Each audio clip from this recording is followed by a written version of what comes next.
to do with young people, everything that has to do with young people, transitioning successfully from education to work. Those are things that I'm extremely passionate about, as well as all my career experiences being focused on. So I'm just going to share a little bit about myself as well as where I started from. There's something I normally say that whenever I go into a university to speak to young people, every time I ask the questions, I ask the questions to tell me what kind of industries would you like to see yourself in, or what kind of opportunities, what kind of jobs would you like? And I see that most of them, when I go around the rooms, most of them talk about, multinationals, or some of them talk about the top organizations in their countries, and that's amazing. But the fact is that only 5% of those people will be able to work in those companies or in those industries that they identify with. So what am I trying to say? What I'm trying to say is that most of the time people make up their career decisions or their career choices based off on things like things they know, maybe advertising, things that have been advertised to them. Maybe you're using a particular soap from a specific company. Most of the time, that's where your thoughts will go to, or probably you have people within your neighborhood that work in specific banks or something. That's most of the time where you end up making your career decision from. Now, I also have an interesting background considering the fact that I currently work in youth development, as well as youth workforce development for young people. But I actually have a first degree in law. And not just the first degree, I went on to law school, and I'm qualified to practice as a solicitor as well as a barrister should I want to. But actually, I do not actually work in that field. I do take some work once in a while when it has to do with legal, operations, or maybe contract development and stuff like that. But I really am not, my focus in terms of young people has not been directly in that regard. So why did I say all of these things? It just goes to show how interesting our life's journeys can be, and the new opportunities, that can show up on the radar as you continue to ask yourself deeper questions, as you continue to give yourself room to be open and flexible enough. Now, when there was something I mentioned earlier when I started, when I asked people what kind of careers they want to be, none of them actually mentioned the kind of career that I do today. But there are thousands of people, maybe not millions, but maybe thousands of people who do the work that I do. Now, if it's not the kind of work I do, I'm not a doctor, I'm not a lawyer, I'm not an accountant, I'm not, as much as I'm a lawyer, I don't practice as one. But I'm not one of those names in terms of career, big names up there that This goes to tell you that there's thousands of, millions of other career opportunities that are existing. And so for me personally, how did I find where it was I wanted to go to? Okay, so one of the things I started to do that helped me understand was when I was in university, I was studying law. And in my third year, I decided to take on internship opportunities. And there was a reason why I wanted to do that.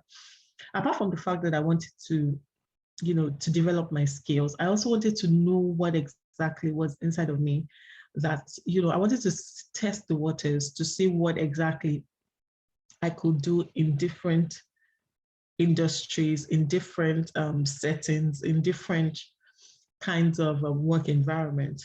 And so I started to write letters to different organizations in Nigeria at the time. I wrote to events management companies, I wrote to law firms, I wrote to a lot of different organizations. And at the time, this was around 2008. That's a long time ago, right? Yeah, that's about around 2006. Permit me to say 2006, thereabout.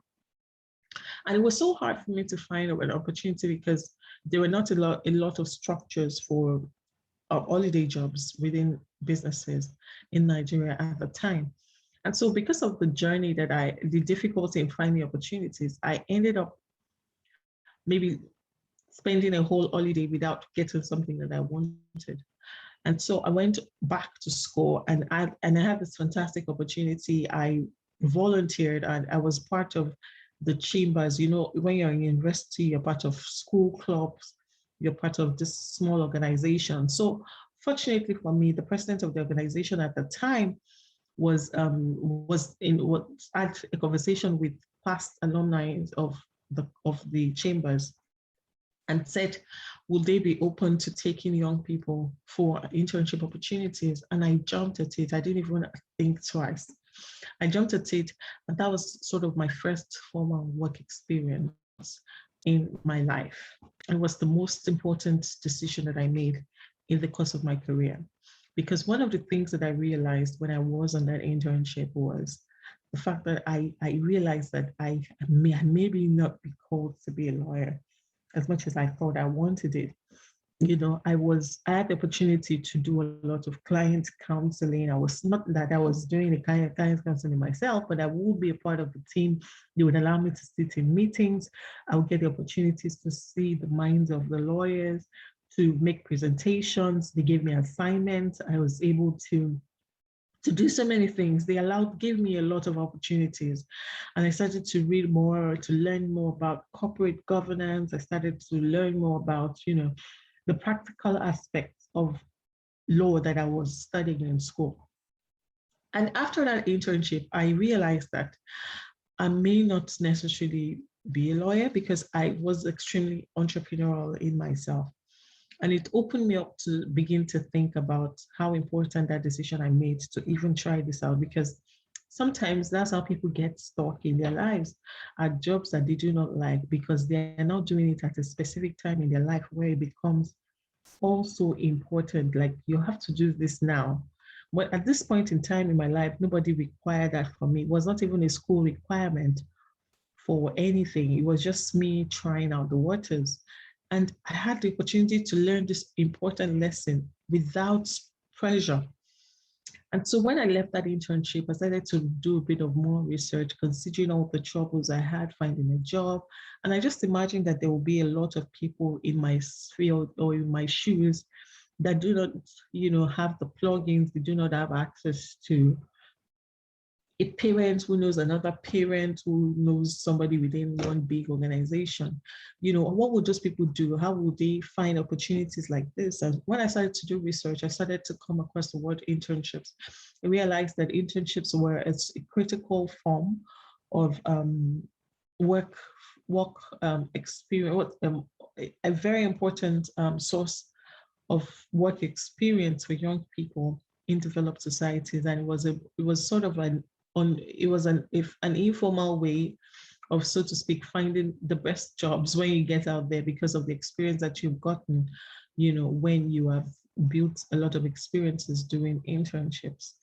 And so that was one of the things that changed my entire life and how I saw things. And because of my entrepreneurial entrepreneurial power, as well as my entrepreneurial desires and interests, I decided to create an organization that could solve this problem. So when I got back to school, because of my conversations with the lawyers I had there, I got in touch with the lawyer. I paid him out of my accommodation fees and asked him to please open up a company for me. This is the company name. Help me, you know, open up this company, and I would start an organization that provides young people with the kind of opportunities that I experience. And so that was how my journey into youth development started. And it's been about 12 years from that time when I started the business in 2009, and this is now 2021. It's been a very, very long journey in finding thousands of opportunities for young people, where some of them are around the age bracket as you, seeking opportunities for them and connecting them directly to work. I've had the opportunity to travel far and wide just because of this opportunity and this career path, which was not in my face. It was just a problem that I found an opportunity, and I realized that there were other people that were also championing the same movements that I was. So I'm so excited to, receive your questions. If you have any questions about my career journey, or if there's specific things within the things that I mentioned that you would love to, to learn more about, that's something that I would also be willing to share with you. So yeah, so that's a little bit about my journey to my career now, and also what I currently do. I also have a master's degree. I know that I also have a master's degree in education. I, yeah, I have a master's degree from Harvard University, Cambridge actually. And yeah, it's a master's degree in education. I decided to do that years after I came to understand more about myself, more about the things that my work required. And I looked at the opportunities that will also exist in the world, especially when it comes to Africa. And that was my choice for taking on my master's degree as well. So that's just a little bit about my career path. And yeah, I'm open to receiving your questions. Great, great. Thank you so much, Kumbi. That was exciting. So we'll quickly move on to Lolo as well to share her experience with us, her career journey. So please, Lolo, over to you. Thank you very, very much. Just give me a second. All right. Let me make sure all my devices are on mute. And then Okay. I'll switch on. Just give me a sec.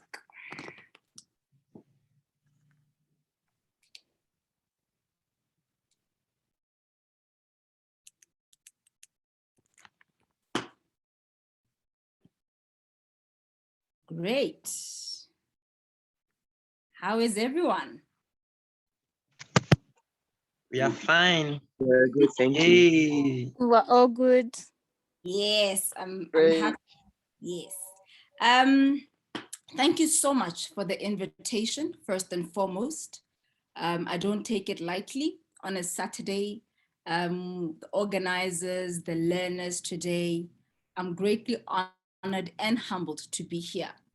Connecting from Botswana. I hope some of you have visited Botswana or are planning to do so in the near future. I'm not seeing any sign saying yay. Yes, one day. I hope. I'm definitely seeing a thumbs up there. If it's okay, can I just use a few slides? Looking at the time, I want to just be very sequential in how I share. Is it possible for me to share? Yes, it is. It is. Okay.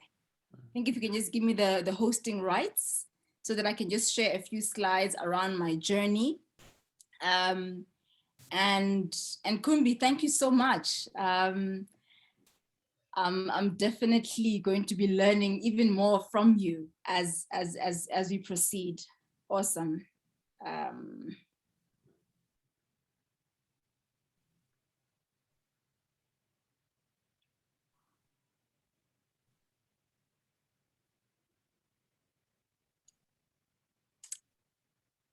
So my name is Khomolemo Lolo. So I'm gonna pronounce my name the way it's meant to be pronounced. Khomolemo, which means all is well. Lolo and Madikhetla. I'm very comfortable with you calling me Lolo. All my names really. Like I said, thank you so much for today. I will just be sharing highlights of my career, and please use the chat to put in any questions that you'd like for me to deliberate further on. So I'm gonna share my journey, but most of all, give you tips and my learnings in my journey. So as you can see, I'm starting off with UNGA Africa, which is the social enterprise that I run. We currently focus on leadership and mentorship and lifeship. And I believe it's important that I start there. And UNGA, the word there means be fruitful, grow, multiply. That was the first instruction to mankind. And that is what I follow where I am right now. I'm 41 years old. I'm comfortable sharing my age. And as you'll see when I share my career journey, where I am now is very much a culmination of what I've experienced in my journey and what I actually want to yield going forward. So what does it mean? I've just shared, it means be fruitful. It's a verb. It means be fruitful, grow, and multiply. It's of Botswana origin. And why does it matter? It matters because if you take the instruction of be fruitful, grow, and multiply, it's what you want to see your business do. It's what you want to see yourself do. It's what you want to see your personal relationship do. So every part of your life, you want it to be progressive. You want to be able to scale, even as you'll be now venturing with your different enterprises, following what you've been learning on this program. And why now? Why now? It's important that I share why I started a social enterprise. And this is after I resigned from mainstream corporate, where I was in corporate and investment banking, and really focused on my critical demographic, which is women and youth. That is the target audience that I focus on, but it's also about that very demographic being taught not only how to grow a business, but how to show up to the world as an equal, understanding that you deserve not only a seat at the table, you deserve to actually own that table. It's okay. Don't be shy about it. Don't be apologetic about it.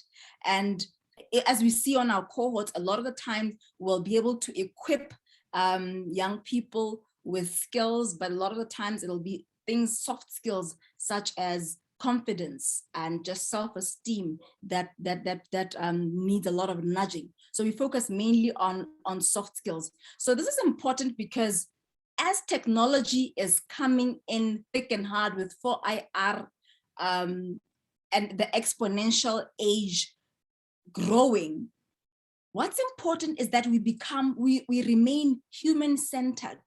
We go back, we learn, we unlearn, we relearn, so as to what? So as to be able to utilize technology and not to be rendered obsolete, where people are saying the machines took our jobs. No, the machines exist so that you can be more efficient. It's supposed to free your time. Number one, you should know how to use the machine so that you can order them, as instead of them duplicating what you do, because you remain stagnant and you are not learning. I'm going to touch briefly on the brands that I've had the honor and just blessing of being a part of or passing through. But as I go through these brands, let me just give this disclaimer. You are not your job. You are not the fancy brand that you will work at. Even if you were to have a successful entity, you are not that entity. You are an individual.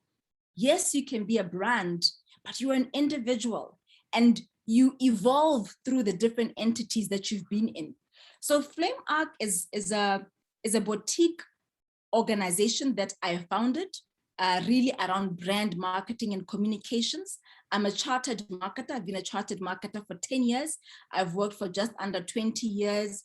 And it's really in the space of brand marketing and communications that the consultancy does work. The WED there. So this is a previous role that I held where I've been ambassador of Women's Entrepreneurship Day, which is a non-governmental organization. It's headquartered in New York. It's in about 150 countries. And I was the country ambassador for Botswana from 2017 up until 2019. In 2020, I was invited to now look after the Southern Africa region. So all the countries in Southern Africa. TED there, in the past, I've been invited to be on the advisory board of TED Global. I'm also curator and co-organizer of TEDx Gaborone, which is the local version of the main TED. And we had, with the TED Global, I had the opportunity of actually co-hosting with the owner of TED, Chris Anderson, in 2017, where TED hosted the first TED Global in the continent after a 10-year hiatus. And for me, that mattered because it says we have amazing stories, inventors, innovators in the continent. So storytelling is a very, very critical part of who and what I do. This poster with Global Africa Forum on Comms, this is just an example of one of the speaking engagements that I had the opportunity to be a part of, which was in Rwanda a few years ago in 2019. I've been a judge on the Canadian Marketing Association annual awards for 3 consecutive years, from marketing technology to the social marketing and other categories. And I'm saying this because you'll see as I proceed, what's important is that you do what you do, but you participate in the global scale, but still make a difference back home. With the Laura Center for Innovation and Entrepreneurship, for the 6th year, I've been a part of the faculty. I lecture marketing management. I've been a mentor on the Tony Elumelu Foundation for 2 consecutive years, really at the Pan-African entity that looks after amazing entrepreneurs across the continent. I'm currently a board director for Botswana Investment and Trade Center. This is a government parastatal that really focuses on attracting investors, as well as growing the foreign direct investment, as well as the local investment. We saw COVID disrupt everything, where self-sustenance was so important for each and every country. I'm sure where you are located, you also experienced that. I've been a board advisor for Tapong Arts Center, which is an art organization in Botswana. I was the youngest and probably the longest serving member there, but I resigned. And my reason for resignation was because I believe we need to be leaders, but also make way for younger people, more women to take up such opportunities. I currently serve as a board advisor for the University of Botswana, particularly in the marketing department. Previous roles I've held in the corporate space, Debswana is the diamond organization. It's part De Beers, part Botswana, hence the word Debswana. At the time I worked for a mine, which at the time it was the largest mine, the diamond mine in the world by both value and volume. Currently, it is the largest in the world by value, not volume. I've worked for Botswana International Financial Services Center, so that's cross-border trade. I've worked for the SADC Secretariat, which is regional integration.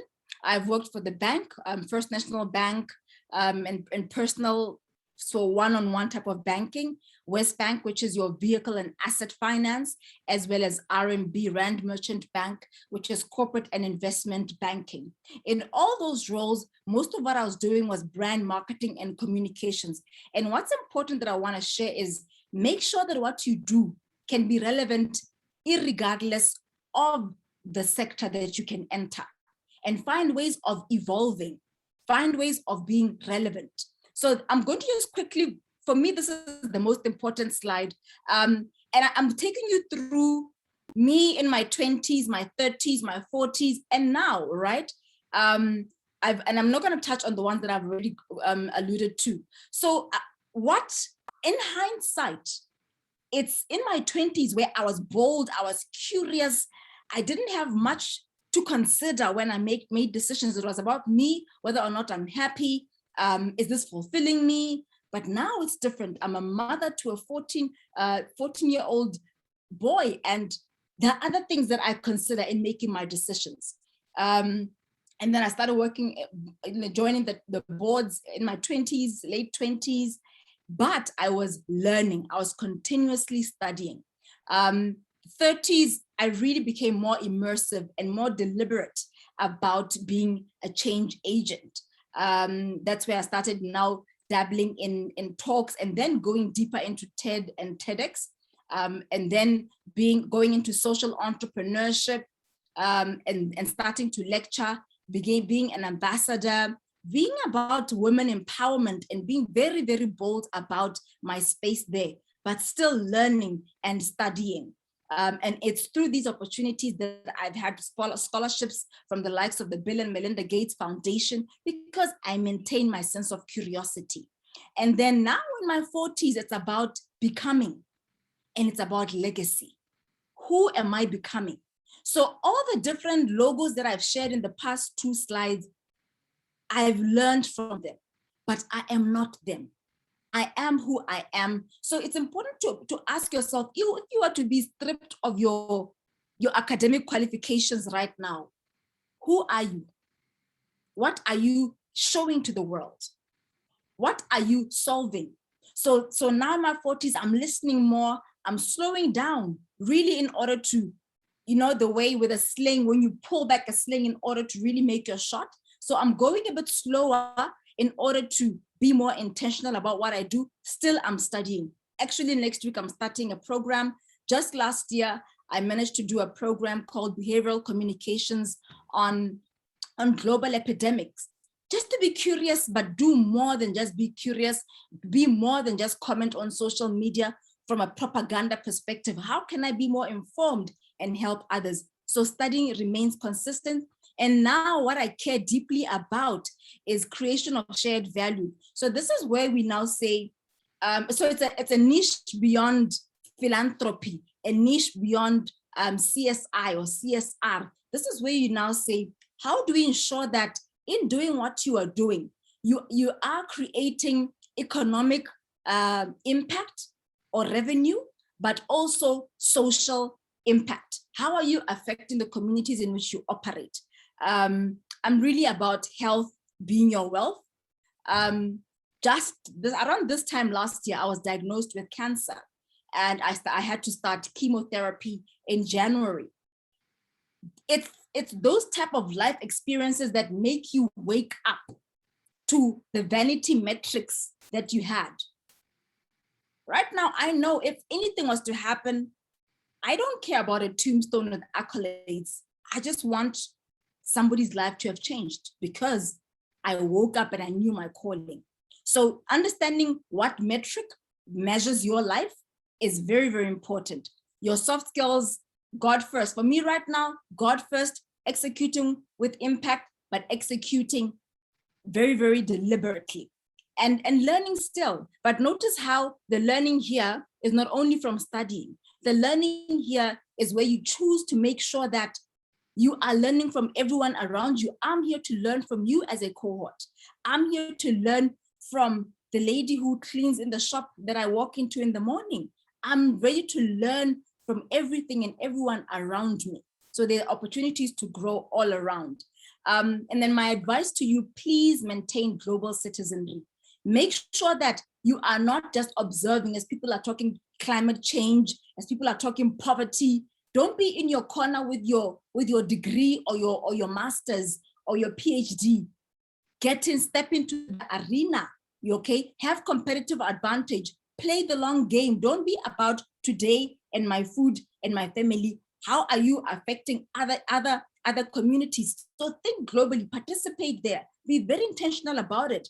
Don't be a statistic. Make sure you are part of the conversation at global level. Locally, do more research. Reach out to one another within the cohort. Reach out to fellows within your country and the continent. Maintain your relevance and continue to read. Read. And not social media. Really read books. And then I'm about to wrap up. The most important persuasion tool you have in your arsenal is integrity. I encourage you, as you grow in your career, as men, as women, you will encounter so many different things, including even sexual exploitation when you enter workspaces. Your integrity should be like, no, I'm not going to compromise everything just because I want a promotion. You should be able to say no and walk away from certain temptations that can temper everything you worked hard for. It's not worth it. This is one of my favorite excerpts, and this is about, well, earlier on what I said. Make sure you are part of what's going on. Don't be the one who has something to say but nothing to show, right? It's by Theodore Roosevelt. I'm just going to read it quickly. It's called The Man in the Arena. It is not the critic who counts, not the man who points out how the strong man stumbles, or where the doer of deeds could have done them better. The credit belongs to the man who is actually in the arena, whose face is marred by dust and sweat and blood, who strives valiantly, who errs, who comes short again and again, who spends himself in a worthy cause, who at the best knows in the end triumph of high achievement, and who at worst, if he fails, at least fails while daring greatly, so that his place shall never be with those cold and timid souls who neither know victory nor defeat. I believe all of you in this cohort are in the arena. You are in the cohort because you want to create change. You want to be change. And I really applaud you greatly. And as one of my parting words would be, well, this was one of the first prayers that I ever just knew from my heart, only because I saw it in our house when I was growing up. But as I've grown, it's never been as important as now, especially as we're operating in a VUCA world. VUCA is an acronym for very, very volatile and vulnerable, uncertain, complex, and ambiguous world. God grant me the serenity to accept the things I cannot change, courage to change the things I can, and wisdom to know the difference. I really wish as you grow in your career, you're courageous. You're creative and courageous in very difficult circumstances. My last golden tips that I'll give for you regarding your career: choose progress over perfection. Don't be about perfect, be about progress, okay? Don't procrastinate and therefore fail to deliver because you're scared to fail. Have the audacity, have the boldness. People should be like, who do you think you are? You don't think you're anybody, you know who you are. And that's the difference. It's not you're not being pompous, you're not being arrogant, you simply know who you are, you know whose you are. So have audacity to dream again, to do again, to be better than you've ever been. And once again, just like what Unga means, be fruitful, grow and multiply on a daily basis. Ask yourself, am I ungaring? Am I ungaring? In this conversation, am I trying to prove a point, or am I trying to improve the situation? Love, lead with love, learn continuously, be a leader, and choose to leave a legacy. Thank you so much. Those are my details. And I guess we can ask questions. I'm going to stop sharing and you can take your ownership of your floor. Thank you for borrowing me your stage, and you can take your tools and letting people in. Wow. That was awesome, Lolo. That was so great. I really enjoyed every bit of the presentation. You must continue to learn, you must continue to leave a legacy. And more importantly, to be fruitful, to multiply. I really love that. Thank you so much. Thank you so much. Thank you. All right, so we'll then move quickly to the next session, which is a Q&A. So to our fellows, if you have any question, kindly use the raise hand button and then we'll call on you to ask your question.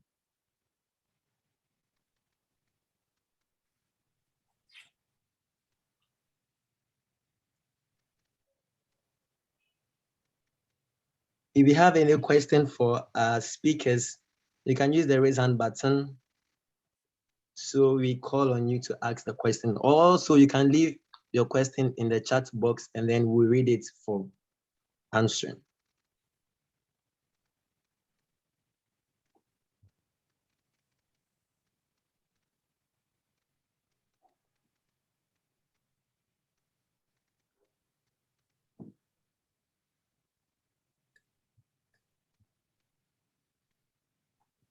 Well,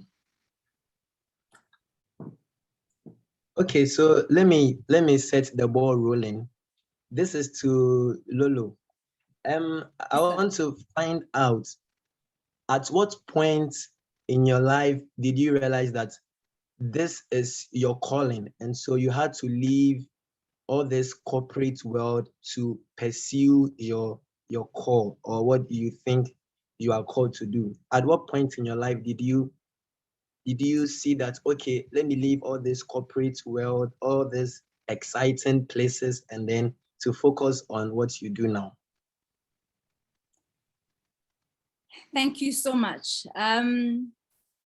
I believe it wasn't at a single juncture where I felt I definitely want to jump ship from corporate, but it was a culmination of so many different prompts that some I ignored along the way.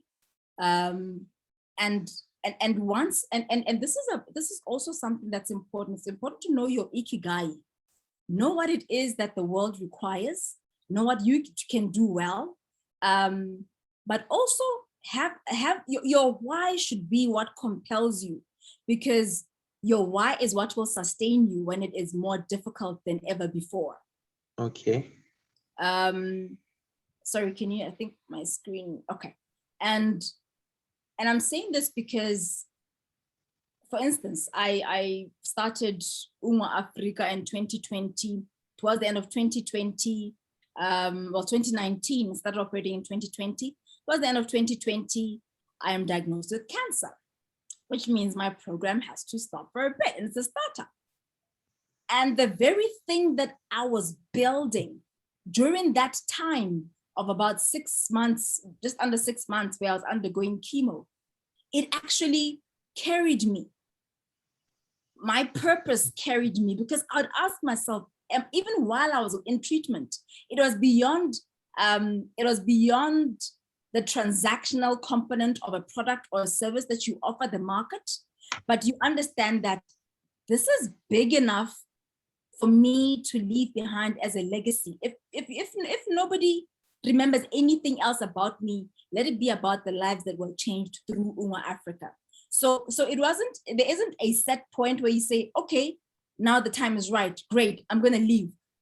Like I said earlier, now you have a child, now you have other responsibilities. I'm a caregiver and I'm a breadwinner. So you don't just make erratic decisions, but there are other circumstances that, number one, you say, you know what, I think I've overstayed in this environment. Amazing brand that I've worked with, but I believe this time I've overstayed, but I've also learned so much. How do I take all that I've learned and give back in a way that I know will fulfill me, but I know will also address urgent needs that are required? So research is also necessary. I mean, if you're having people talks around, say, mentorship, it's not a nice to have. We're talking about the Great Resignation right now, and research is backing that it is important to be guiding people as they transition. The pandemic itself forced us to reevaluate what is priority and what is not priority. And women and girls are lagging behind. So it's important. That's why I said research is so important. You can't just do something because you like it. It's not enough. Is there a market for it? And most of all, what is it addressing? What problem are you addressing? And how big a scale is it? So for me, it was incremental in terms of how I eventually then got to a decision where I said, you know what, in actual fact, more than whether or not I'm happy where I am, I believe there's more that I can do, and I'm going to do that. And a part of it also is part of why I resigned, included just needing to take a breather. And I think we don't talk about that a lot because it doesn't seem, I don't know, it doesn't seem fancy or heroic, but I needed to go slow. My body needed for me to go slow. And sometimes you have to listen to your body. You have to weigh what's going on, weigh the pros and cons, and make the necessary risk. And pray. Pray has made the decision. Thank you so much. Yeah. Wow. Thank you so much. I like the answers. Very on point. Okay, so one of our fellows, Powell has a question, and we'll throw this to Kumbi. He says that he would like to know whether the speakers ever felt like they are not on the right path and how they dealt with knowing it. So, for example, what steps can I take to deal with starting over or getting motivation again? So this to Kumbi. That's a really good question, because it's just the way life is wired for us to be at specific points in our lives where we face specific crossroads. Most of the time, those crossroads allow us to make important decisions. And so whenever you're at that point in your life where you're thinking that, okay, am I on the right path? Am I not on the right path? I want you to think about it in this way. Think about the opportunity that presents to you, because the decision you make can help you stay back on the track that you're supposed to be, or it can help you take a different direction to probably another place where you're also supposed to be or where you are not supposed to be. So think about it so critically. And one of the things that I would take from, what Lulu has said, she mentioned something that is so important, that what exactly is your why? What is your why? What exactly is your why? Sometimes we're in places in life that even though they present themselves as challenges, those challenges are expected to fine-tune who we are as individuals, fine-tune our perspective, help us clarify our character, and also help sharpen it at the same time. So first of all, ask yourself, am I still following the very path that I'm supposed to be on? Are the things around me, am I being jittery about where I am now because things are not working to my advantage or the way that I want it to be? And there was a prayer that she mentioned, the Serenity Prayer. This is a very good time for you for me to also bring it on the call, on the conversation, because the ability to know the difference is extremely powerful. For you to be able to know that where you are, especially when it's the right part, despite the challenges, for you to be able to know that I'm supposed to be here, I'm supposed to tarry for longer, I'm supposed to expand myself, and I would take on any challenge that comes with it, or I'm supposed to leave here to go to the next thing that I'm supposed to do. So I want you to think about it in that direction, that those are two possible outcomes, and then begin to introspect, look at within yourself and begin to ask yourself more questions about what led you to that particular point. What led you to where you are? What is my why? Am I still doing the things that I want to do? Another way you can also expand on this is asking the people around you, the people who can see you because you can't see yourself, ask them about your responses within where you are. For example, since we're talking about career, ask yourself, maybe, for example, you're working within an organization, because you mentioned the Great Resignation. And sometimes I've met a lot of young people who maybe maybe the place where they're working is too far from home, or maybe they have a boss that is not necessarily great, and they just think, okay, I don't think I'm on the right path. No, you are still on the right path. The circumstances are not just the best or the most favorable.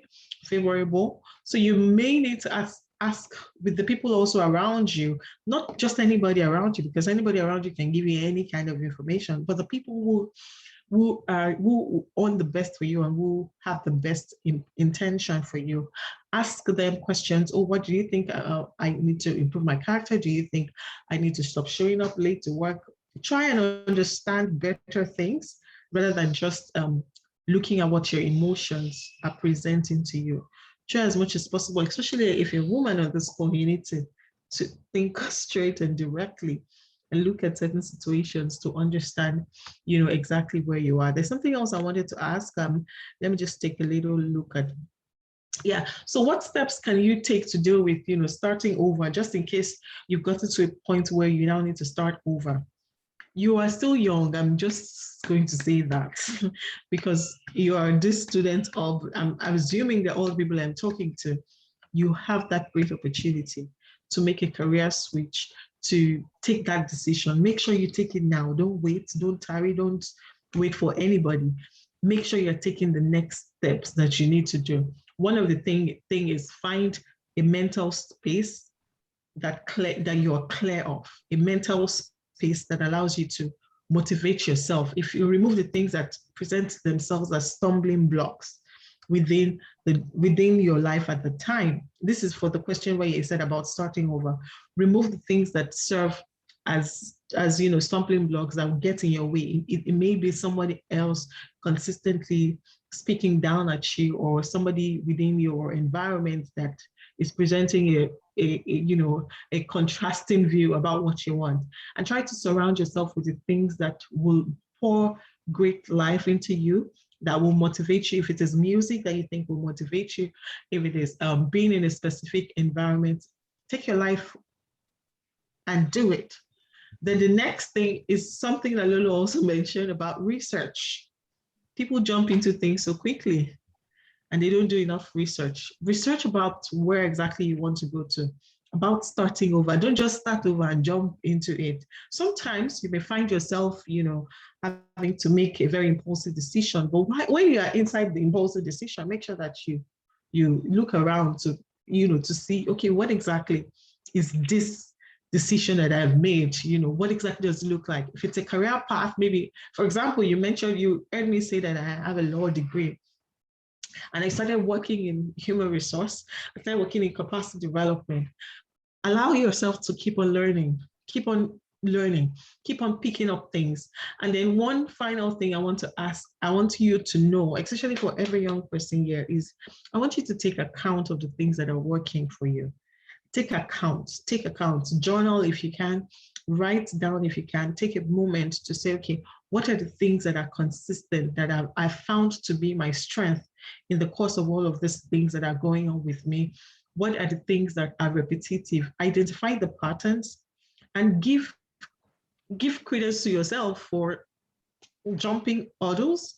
Congratulate yourself when you should, and make the adjustments when you can. And also emphasize on the things that you do very well. There's some things that Lolo, she's not going to get on the call or in the presentation she was making when she was talking about companies that she was working with. She would tell you that, I'm not so good at maths, so I did not join the engineering association. That's not our business. She's telling us about our strengths. And that's sometimes how, it's just like a marketing document. You have to showcase the things that work and consistently absorb those things that work in your life and carry it around like a makeup, like powder, and wear it well, and you will continue to see yourself show up and show out and, impress yourself, and most importantly, influence the people around you. That was a very long winded response, but yeah, that's the way that I would, yeah, that's my response. Thank you so much. Yes, Lolo, please go ahead. Okay, I'm going to touch on some of the questions that I've seen in the chat. Okay. And firstly, about starting over, transitioning. Don't do the cheeky thing of burning bridges. You can't afford to burn bridges. It doesn't matter who was right. You don't leave the door banging it. No, don't be that person, okay? But also, there will be situations that you will need to walk out of. Earlier on, I spoke about integrity. Make sure that integrity will go before you, because many a room that you will enter, your reputation enters before you enter. Because they know that one, oh, you mean that one, the number one, the HR division would have gone through your social media, so they know the type of things that you write and you post. They know the kind of personality to expect. So don't tarnish your image and lead and exist with integrity. But something that's important is, as you enter spaces of transition, leave ego out the door. Leave it at the door. Don't enter spaces with ego. Don't even, make sure that ego and pride are the enemy when it comes to your career. And once again, this does not mean you become a walkover. It means you will be very sober-minded in your decision-making. Could be spoke earlier on about basically making calculated decisions. And she highlights on, and especially as a woman, because we know the realities of a lot of the burdens that fall on the woman, okay? And ego can be your greatest sabotager because you are too prideful to ask for help, to ask even for a second chance. You will make mistakes along the way and you will fail dismally along the way. But make sure that ego is aside, pride is aside, and you're like, I'm going to show up best as I can with most of what I have. Another question I saw that is about, is it important to have money in order to make an impact? I spoke about creation of shared value earlier, which is the balance between making sure you are growing economically as well as socially. Now, when you say, do I need to be influential in order to make a difference? You're automatically second guessing yourself. You're automatically saying, I need a title to be acknowledged in order to enter certain spaces. No, don't let that be. One of the organizations I put up there, Botswana IFSC, this is Integrated Financial Services Center. It's cross-border trade, just a pretty niche institution at the time. It's since been merged with another. I was headhunted to join the organization. And I remember asking, but why me? I just had, at the time I had like 2 years of worth of working experience. I'd just taken a year off to be a full-time mom.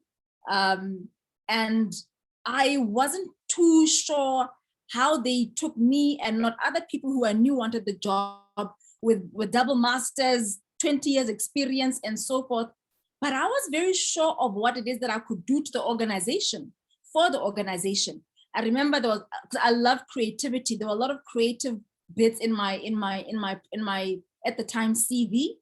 And I'd been thinking about removing them because I thought, this stuff is not what the corporate world wants. Why would they want creativity? Why would they want things like, advising and makeup artistry? Does that even matter? I want a real job, and actually it's the creativity that set me apart. And my honesty in the interview to say, I don't know much about the investment space, but what I know is that I wish it reached young people. I went in there knowing what I wanted to solve, right? Guess what? This was 2007. Fast forward to 2020, and I went in there filling a gap for somebody who had gone on extended maternity leave.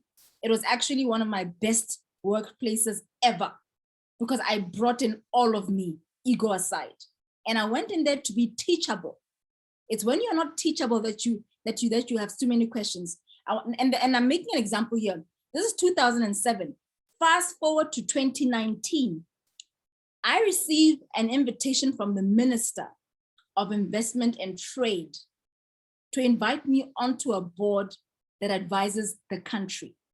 Now, this is the same organization that has now evolved to something else that I now sit on as a board director. I didn't apply for that. And I say this with the greatest humility. I didn't apply for it, but guess what? My track record said you are worthy of being considered. And I took it humbly to learn and to make an impact in that space. But that's why I said, don't burn bridges. Had I just banged the door in 2007, I would not be sitting in a position like this, right? So don't burn bridges. When I was with the bank, I was leading innovation. I got to learn about innovation on the job, which led me to storytelling, which led me to being curious.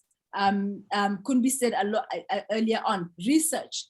And in my liking more about innovation and reading more, mind you, it was one of those roles that you kind of gets swept in as part of what you get as a new employee. There's always that thing that you do. Oh, and also clean the cupboards type of things. It was one of those nobody wanted it. But I took it now and I said, I'm going to learn here. And in innovation, there's a gentleman called Professor Clay Christensen, okay? He's late, from Harvard. He's the founder of the Christensen Institute. So this is 2011 that I'm starting with the bank. And I just keep reading, just stay in that space. But I get so consumed in what I was doing. I managed to lead the country to win #1. The guys won like $1 million tax-free in their pockets for being innovative. But the story there is the person I was reading about. Fast forward to 2019, I'm doing a TEDx in Gaborone. One of the speakers is Efosa Ojomo, a Nigerian gentleman, Nigerian American, Efosa Ojomo. And the book was called, and the topic that he spoke about was the prosperity paradox. Guess who he co-wrote that book with? Professor Clay Christensen, who I was studying in 2011. That book went to become #1 on Amazon.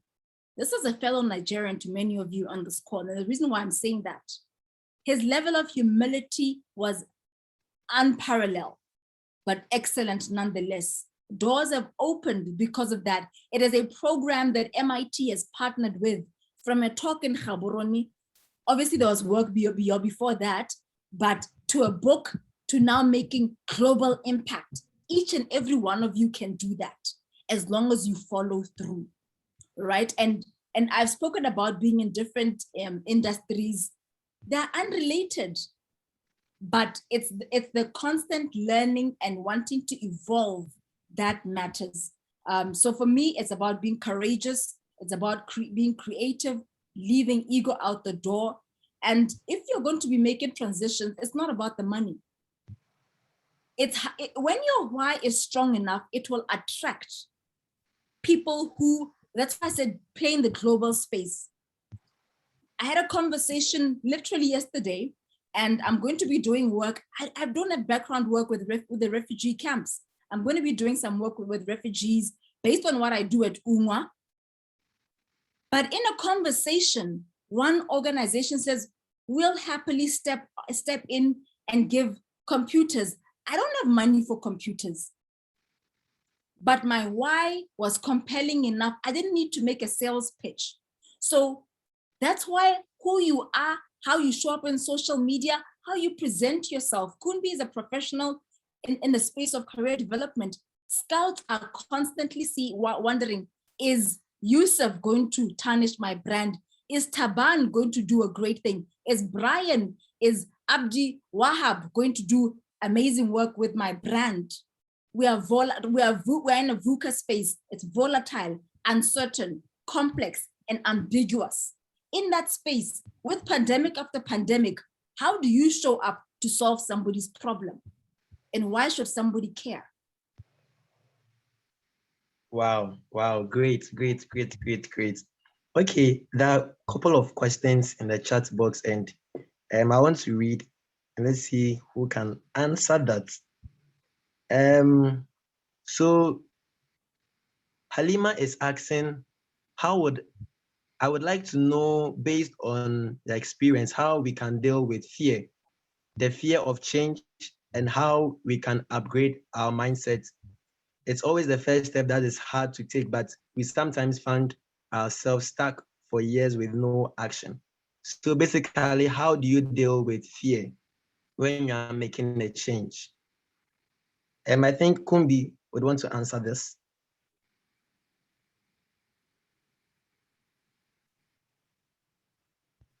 Okay. Yeah. So there was a question before this one. It was directed to me. I don't know if I can just answer it together with Yes, please. Yeah. And the question says, this is from Abdi Wahab. It's from Somalia. It says he has a degree in marine science and is struggling to find a job in that industry. And he's been thinking about changing his career from working in, from his current career to working in humanitarianism. What should he do? I love this question because as a young person, this is the situation we find ourselves in, considering the fact that we're mostly from developing countries where the economic realities are far-fetched. And the biggest challenge is also the fact that there's such a big divide between what we learn in school and what actually happens in the workplace. So for example, the school system has maybe taught you about space engineering. You studied space engineering, but no Nigerian, or there are no, or the Somalia doesn't have any space engineers. There are two ways to think about this. It's either you want to consistently continue the path you want to go to by looking outside of your current country of origin to look towards the spaces that are engaging in this career. So what do? You begin to chart a path. So if I'm with you, Abdul-Wahab, I will get my journal out and begin to do what I call career mapping. I will look at what I currently have as a marine science, and then I'll ask myself, do I want to continue on this journey to becoming a marine scientist? Or in this question, you already say that you do not mind changing. So I'm going to take on the second question, but in case there's somebody who is just thinking, maybe this question is not to you now, somebody's just thinking on this phone call and they're thinking, okay, I'm still thinking about it. I think I really, really want to do marine science. You can begin to look around your environment, maybe the country that you're in, maybe they are in a state of, war, there's a recession, everything's not going well. The people who are marine scientists, they are probably, most of them are lecturers. They're not practitioners. So you sit down and write. When you do research, you look at the state of that industry. What is the current state of the industry? Is there an entry point for me? Is there somebody, you can look at LinkedIn, begin to search for names of people in that industry. Do they exist? Where do they live? What are their career trajectories? When I say career trajectories, what do I mean? Look at their LinkedIn. You will see LinkedIn is almost like a job that you can see what the person was doing before, what the person was doing before, what they were doing before the last job that they had. Look at their career trajectory to be able to understand also what steps that they could have made. Sometimes those LinkedIn things will not give you the true state of things. Sometimes you may need to send an email to somebody or to begin to look beyond your network or beyond yourself to get into other people's network to find the people that will be able to give you the answers to these questions, okay? Or else you would be able to see within the patterns that most of these people who are successful in this field, maybe they have to travel to a different country. You can begin to think about it. Okay, do I need to write the TOEFL exam? Do I need to make my application? Who is going to write the essay for me? How do I do this? That is you researching and finding what the path that you want to take in that regard. Now, let me go to, now you've thought about it and you say that, see, this marine science, I haven't found a job in it. I haven't found a job in it. I want you to ask yourself, why haven't I found a job in it? Is it because there are no opportunities, one? Or is it because the opportunities are few, two? Or is it because there are too many marine scientists per job? So maybe there are only 5 jobs for marine science. There are only 5 available jobs for marine there are about 5,000 marine scientists in Somalia. That's a problem.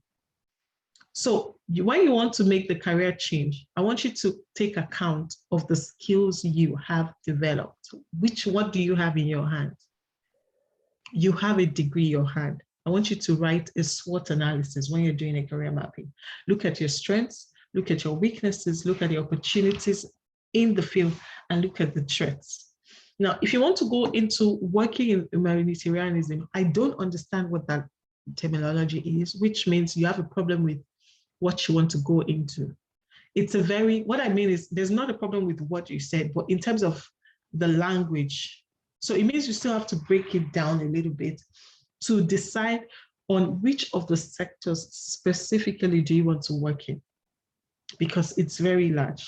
So when you bring out your tools, when you're doing the career mapping, you have your journal in front of you. Remember what Kumbi said. Kumbi said, I should write a SWOT analysis. So write, what are my strengths? When you get on the strength part, I want you to look at what your skills are. Who I am, I'm a marine scientist. Look at the courses you excelled at very well. If you had some mathematics in it that you did very well, some data sciences that you did well, or there are things in that thing that your friend has told you that you are such a good, you may be a marine scientist, but it looks like you should actually have been studying literature. Like those are things that people tell you. This is you taking account of your strengths. Write everything that you think is a strength, whether you talk or how you talk, or whatever it is. Do more research about what I said so that you can get a good career. Write it. If you need a career coach, there's so many people who will be available to help you. Find a friend that will sit down. Let's do a career mapping. Let's take a retreat of our lives and make our lives better. 2 days, let's take out 2 days of our lives and begin to write what my strengths are. Then look at your weaknesses. Your weaknesses is that you are making a transition from an industry that are not parallel. They're not on the same line. One is in sciences, the other is in humanity. Okay, so that may present itself as a weakness, but I'll tell you how it is not. Okay, so when things are working in different direction, I want you to also think about what weaknesses, how would it present itself? It will present itself as not being, maybe you don't have things. People assume that most people in those science fields, they don't have enough, humanity courses. They don't have the courses in the arts, in the things that can propel them to be able to work well with people, to be able to, have that interpersonal, all those things that people just come up with. Write those possible weaknesses. Then write the weaknesses for yourself to be a weakness. Like, okay, one, I didn't take any course. I don't know anybody in this industry. That's a weakness. I don't know how to get to this humanity. I don't know. That's a weakness. I want to do international development. That's a weakness. I don't know too much about it. That's a weakness. Write it down. Then write the opportunities that exist. The opportunities are those things that present itself as a problem on the outside, but you have some power within you to counteract it. Okay, there are opportunities that are presented in form of challenges as well that exist within systems. For example, if you have a science background, for example, I, as the CEO of my company, I hired a lot of science students. The reason is why their teaching requires them consistently. If you go to an MBA, they are mostly engineering students in the class. The reason is because they have been taught, mathematically to always solve a problem. And the result of that education allows them to succeed in problem solving. Now, if you ask somebody else another time, they'll tell you, that's a problem. You can't come from engineering to finance. But that's not, the world has shown that that's not a problem at all. So I want you to think about things also in your background that allow you, there must be something that is prodding your why, your purpose to wanting to do humanitarianism. That's an opportunity in itself. That's a strength in itself, as well as an opportunity that is, directing you in that path. Okay, write the opportunities that also exist around the world. For example, where Somalia is now in the continent, in terms of what they're trying to do, the state of the economy, it shows that most of the people within the system, they'll be working within civic societies. They'll be working in areas that they can help the people, help the economy, and help the people that are around. That's an opportunity. I want you to also write it down. Okay, so I want you to write also the threats, things that are happening that will not make you successful. Possible threats. It may be that you don't have enough courses to take. You have not taken any course. Write it. That's a possible threat. Write it. Threats are things that will stand in the way of the goal that you have set for yourself. I want you to write it. So when you've written the SWOT, when you've written everything, now I want you to sit down. Most of the time, find a very good friend. If you have a good friend in yourself, make sure all three of you are at the board meeting. You, yourself, and you, or me, myself, and I. Let the three of you gather at that boardroom meeting, a very important meeting where you have to sit. where you are going to write action plans. What are you going to do? What do I need? Based off everything that I've written, do I need to take a short course on this program? Do I need to get an internship? Do I need to start a volunteer experience? What are the things that can shorten the time or shorten or remove the threats that I've written down? What are the alternatives to those things that I've written down? And begin to create an action plan. A good action plan is going to have a timeline with it so that your life is not just moving in circles. If you see where people are sitting down, you just sit down on this marine science. There are no jobs in marine science, and you just sit down chilling and waiting for it. They're non-existent, so they will never show up. So you have to take some power in your hand and begin to when you do the research, when you begin to write your action plan, you realize that there are even more opportunities in another field than humanitarianism that can pop up. Those are things that you need to identify, okay? And make sure that your action plan have timelines attached to it. Oh, this is the time I want to do this. If something happens, what's the plan B? What's the plan C? What are the things that I would do? Will I start entrepreneurship? What will I do to feed my family whilst I don't know if you get what I mean. If on the journey to you doing humanitarianism, you have to feed your family, maybe you have to take a specific kind of job to do that. That's part of your action plan. So whatever it is, make sure you do that. So I hope all of those things will help you in that regard. I don't want to speak too long. Yeah, so another question, the question you asked me about fear. How would you like to know, based on your experience, how you would deal with fear, the fear of change, how to upgrade your mindset? I want you to know that there's only one thing that is constant in life. It's change. Change is a constant thing. And sometimes when change comes, as human beings, because we're creatures of habits, we don't want anything to change. We want it to be exactly as we were. But you cannot be exactly as well, because this is not how I was looking in 2008 when I started in university. I changed. I've got 2 children now. My life has changed. You know, everything changes. So remove, when you say the fear of change, I want you to first of all turn it on the head and say change is constant. Now, what will be my response to that change being constant? I want you to now respond. What is going to be my response? There was a little bit I touched about your mental health. I touched a bit about your, your environment. I touched a bit about what is motivating you. Make sure consistently that you take account of the things that make you anxious or the things that make you afraid. When you can identify a problem, you are more likely to solve it. Have you ever gone to the hospital and they say, we don't know what they're doing, but why don't you just take this cancer medicine to, you know what will happen? That's like killing the person. So you always have to know. They have to ask you, they will keep on asking you when you get to the hospital, what is wrong with you? You say, I have a headache, I have fever. They'll say, oh, okay, let's run some tests. The test is to precisely be able to give you a specific medication for that problem. Okay, so look at the things within your mind. What are you afraid of? Ask the why. What are you truly afraid of? Are you afraid of failure? Where does it come from? Use the 5 why ways. 5 whys is when you ask yourself why 5 times. When you give an answer, ask yourself why. What am I afraid of? Say, I'm afraid of dying. Why am I afraid of dying? I'm afraid of dying because I don't know what tomorrow will bring. Why am I afraid of what tomorrow will bring? I'm afraid of what tomorrow will bring because I've not done enough. Why haven't I done enough?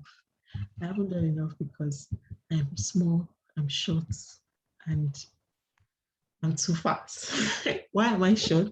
Why am I too fat? Why am I, until you get to the root cause of the problem. When you get to that root cause, it's as if, when you hit a mosquito in your room, we're Africans, let's be real with this thing. When you hit the mosquito, it's like when you hit the problem of your life on its head, like you tap it and say, why have you been, stressing me out? That's how you hold on to the things. Then you repeat the things that that you succeeded at doing. If there are things that you've done that help you get away from fear. For example, for me, I would pray about it. If I can pray about it, I can live about it. You get what I mean? And if I can find this, because I'm more introverted, so if I can find a place within myself where I can get into a cocoon, you know, where nobody's stressing me, if it's in the toilets where my children are shouting for 10 minutes, I can write down and say, oh, everything is going to be okay. I'm going to see those things, I'm going to repeat them, expand on them. And the things that consistently give me fear and anxiety, I'm going to use like that mosquito analogy and continue hitting it on the head and taking it away from within my surrounding, okay? And that is how you upgrade your mindset. You upgrade your mindset by the things that come into your mind. You keep on ensuring that the things that come into your mind, they are sound. The things that come into your mind, they are focused on the things that will bring you improvement in your life.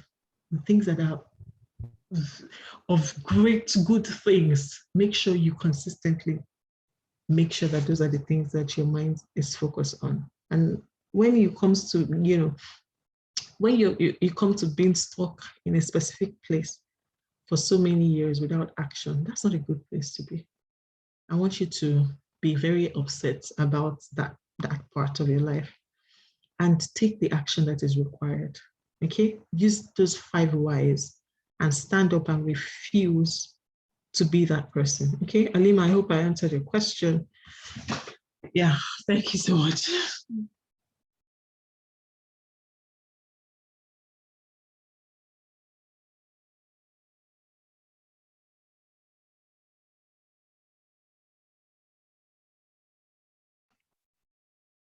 Oh, I think we must have, I think, what's her name?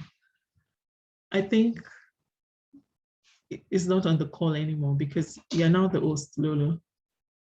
You're still muted. No problem. I'm here, so I will. Oh, Afia is here. Okay, okay. Yes, thank you so much, Kumbi and Lolo. This has been such an insightful session. I was just commenting on the page that the fellows who missed it, they really missed a great session, but we recorded it for them, so I'm sure they will be happy to listen. I don't know if they are, because we are almost out of time, so let me see the last question. Afia, can I respond a little bit to the humanitarian element? Yes. All right, you can respond to that, and then there is a final question that we'll take, and then we'll be done for the day. Yeah. Couldn't we just mention the 5, asking yourself why multiple times, 5 times to be particular. But what's important also is you want to go in the humanitarian space to solve what problem? And what does success look like? In one of the slides I used, which I'm happy to share, I highlighted that I use metrics that matter. My metric of success, my measurement of success now is so different to when it was in the 20s, which was really around accumulation and nice this and nice that. But know what it is that you want to measure and what success looks like in the humanitarian space. There's a lot of selflessness that's required and a lot of hard work that's involved. But what's also important beyond humanitarian, just for anybody else on the call, is your community. Building a sense of community is so important. If you want to be, you want to do humanitarian work, say in war-struck or war-torn constituencies or countries, then right now, the internet is such a game changer. Find spaces where you can connect with people with similar minds, which is why earlier on I spoke about global citizenry. Now it's borderless. Now you form tribes based on the problems you want to solve, not tribal like we know as Africans to say you are this, you are that. No. We are grouped Seth Godin speaks about tribes and the importance of clustering around certain problems that you are solving or solutions that you're creating. I mentioned TED earlier on. It's particularly because of the type of ideas that come from those spaces and my understanding how important a quality idea is in actual creating change, that it is just the beginning of actual change. And you cannot stop a small group that is intentional and knows what they're solving, knows the scope of the problem they are solving. So I really, really encourage that you leverage off the internet and technology and be with people who are like-minded. Find out how, know your role models in those spaces, and really all of you, mentorship, mentorship, mentorship. Stay teachable in the various spaces that you want to go in. For me, you cannot unlearn when you're not aided regarding that. We are perpetually learning new things, accumulating new information, but there's a lot of thinking or ways of looking at life that we need to disband from. We need to separate ourselves on and see anew. The pandemic is forcing us. Kunvi just spoke about how you study one thing, but then there's a glaring need in front of you. How do you capitalize on a need when all you are holding on to tightly is your graduation gown and your certificate? So what? So what? Whose life gets to be changed because of that? What you need to do is say, okay, I have my graduation gown, I have my certificate. Some haven't even gone through the formal routes, but you say all of that, how does that translate to the problem on the ground? I mean, you're speaking about being in Somalia and wanting to solve certain problems. How? That's where mentorship comes in. Somebody helps you look at what you're already looking at and seeing anew. They don't think for you. They don't come up with ideas for you. They aid you to bring out the best in you. And earlier on, somebody asks about what we believe is lacking in young people. I'm gonna put a link in the chat. It's from a talk that was given in TEDx Gaborone by a lady of Zimbabwean origin. Her name is Rachel Nyarazo Adams. I really highly recommend that all of you follow her pages. And she was speaking about us having a problem or challenge of courageous leadership, youth rising to lead courageously. I'm just going to drop it in the chat so you can look at it. I'm sure you can look at it in your own time. It would have been great to look at it now.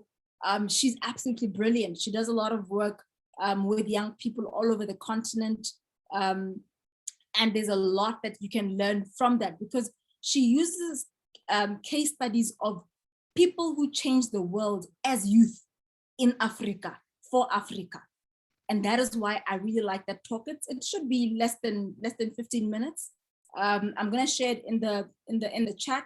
I don't know the host, they can decide if you watch it now or later. But yeah, that's the feedback. Really courage, have the courage to show up and to make meaningful change. I speak about audacity. Have the audacity to say, Kunbi has equipped me with tips. What now? I'm actually going to make change by Monday. She spoke about journaling about 3 times. I write notes all the time, even in my phone conversations with friends, because I avoid familiarity, because familiarity breeds contempt. You become too familiar with people, you don't learn from them. With my own friends, I'll have a notepad. With my partner, I'll take notes because I don't want to forget certain things. There'll be light bulb moments and I don't approach this and say, Kunbi is just a peer. No. Whenever I step in present and I'm here to learn. Much as I'm giving, I'm here to learn and I have my notes here. So she's spoken about journaling. Journal and make sure by Monday you know what your week is going to look like. What problem are you solving, right?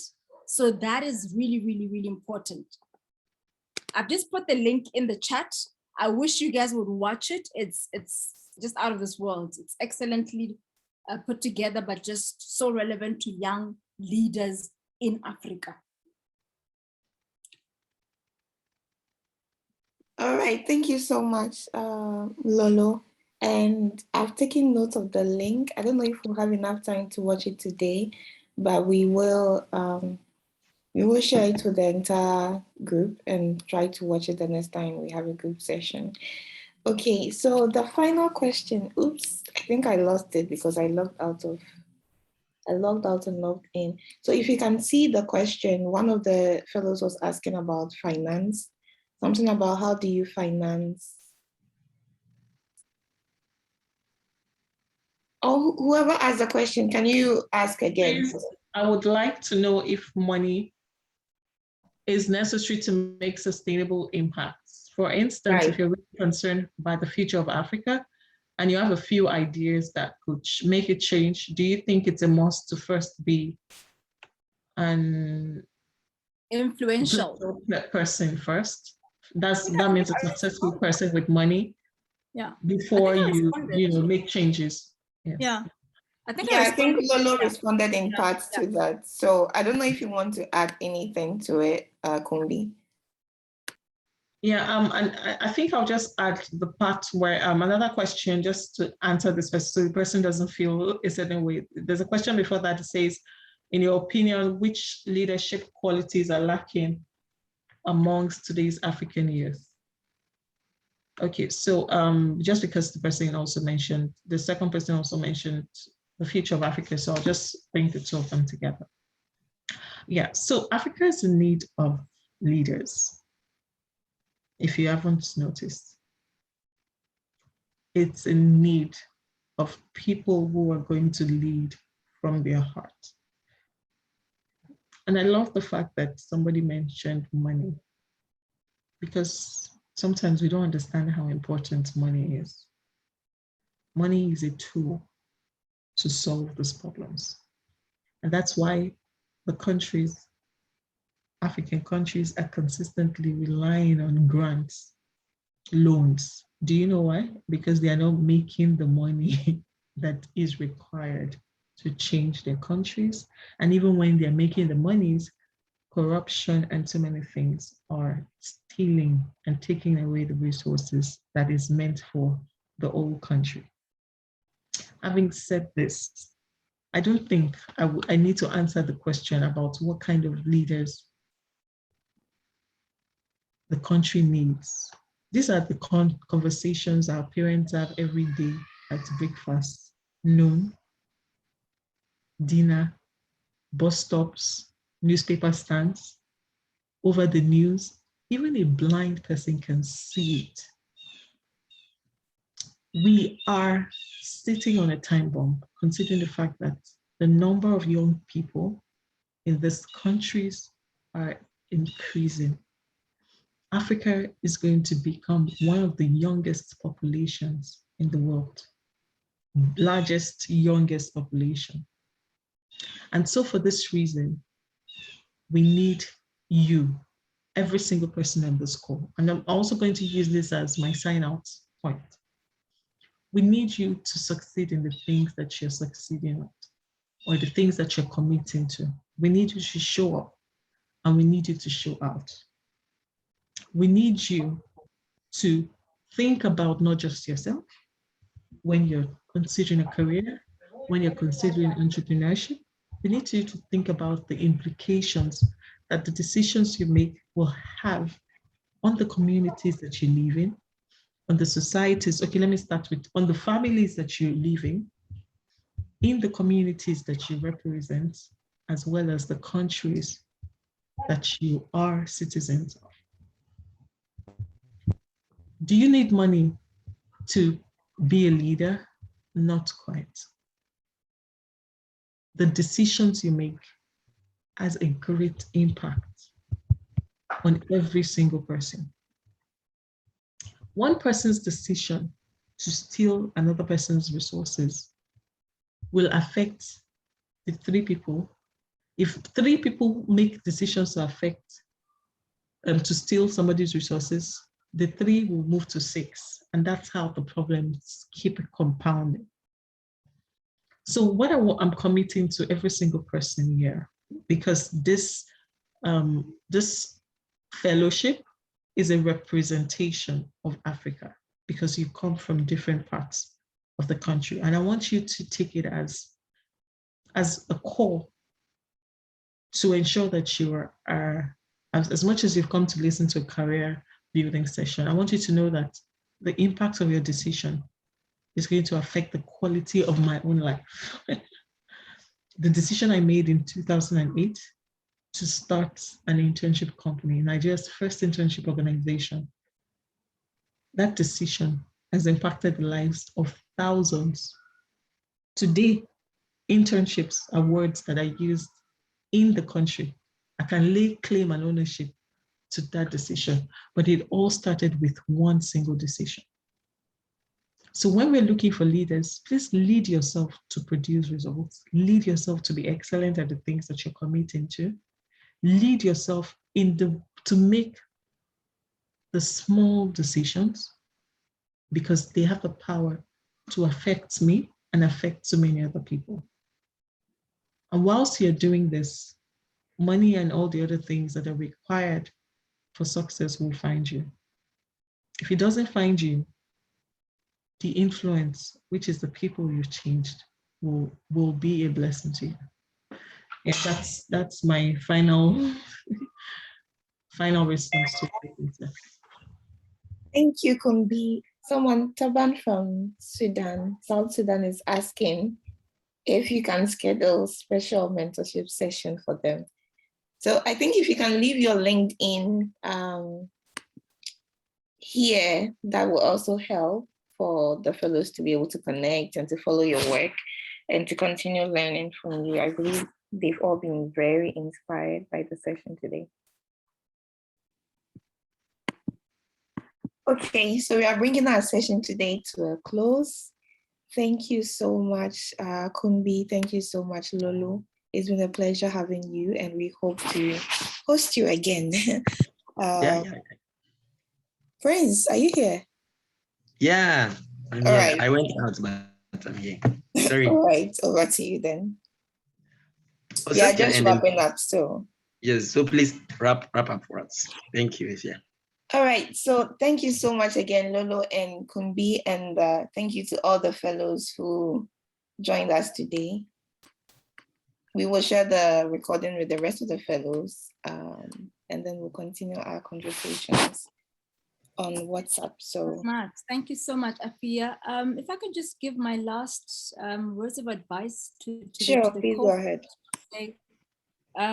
We shared a lot, and I want to just say, look, given what's happening, we know the stats with Africa and the demographic dividend being the youth in the continent. We know how much of potential you carry. You have the capacity in you. And understand that right now, social entrepreneurship is so important. And we've been speaking about it, where it's a balance between making money and creating meaningful change in the communities you operate, as well as globally. So for me, is to really say, embrace entrepreneurship as a catalyst for transformation, and make sure it makes business sense as you pursue that. If it means you need to work as an employee, don't shun it because entrepreneurship is trendy. Don't do that. Even as an entrepreneur, you will be doing business with corporates. So don't block yourself in that space. Don't be narrow-minded. And simple things are going to really take you a long way. Simple things like prioritize sleep. Don't say you'll sleep when you're dead. Prioritize sleep, really, really rest. I got a wake-up call when I was diagnosed with cancer, and that forced me to slow down. But in slowing down, thankfully, because certain things were already in place, I could continue thereafter I got my recovery. But also focus on build assets that can grow in wealth. Properties is good, but be very careful there, but build assets such that you will be able to rest and do other things that you enjoy because the assets there. But don't only build tangible assets, build relationship assets. Build relationships that will really, really take you a long way. And this is about reciprocated respect. Respect one another, respect people without knowing what they do for a living. that will open doors for you can never imagine. So for me, it's those type of simple things that often we take for granted, that I'd say really embrace that. Do listen to the TEDx talk that was shared. It's about courageous leadership. It's about young Africans stepping up with case study examples. Just like Kumbi was saying, that you guys, it's the onus is on you to change the landscape. So be global citizens, be for Africa, create solutions for Africa that are relevant to Africans, rely less on aid. If we're saying we need money, how do we make sure we are innovating in ways that are creating markets? Those are called market creating innovations. So really be about building yourself, building your resume, building assets, and building quality relationships. And thank you so much. Have a blessed journey ahead. Thank you, Lolo. Thank you, everyone. Enjoy the evening. Thanks for such an inspiring session. Thank you. Okay, bye. Bye. Have a great evening. Bye. Thank you. I happen to be the host. Bye. So do I stop the recording now? Bye-bye. Thank you. Bye. Bye. Can I stop the recording? Yes, you can stop the recording. Give me another job.